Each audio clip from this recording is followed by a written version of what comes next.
Isang babae ang arestado ng Criminal Investigation and Detection Group, Zambales, dahil sa paglabag sa Social Security System Act of 2018. Police Corporal Giselle Rivera, ibalita mo.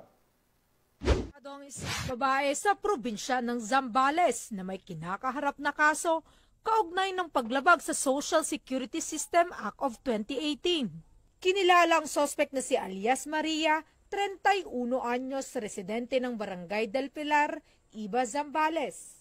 Naaresto siya sa Barangay Santo Rosario ng parehong lugar ng pinagsanib pwersa ng CIDG Zambales Provincial Field Unit sa ilalim ng pamumuno ni Police Captain Leonardo Surio, Officer in Charge at Iba Municipal Police Station. Ang warrant of arrest laban sa kanya ay nilabas ng korte para sa kasong paglabag sa Republic Act 11199 o SS Act of 2018 na may 72,000 na piyansa. Naisakatuparan ng mga otoridad ang naturang operasyon na dokumentado gamit ang body-worn camera at recording device.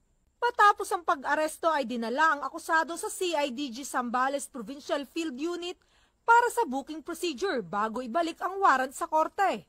Bahagi ito ng pinaigting na oplan pagtugis ng CIDG para tiyakin na ang lahat ng may kasong kinakaharap ay mahaharap sa batas.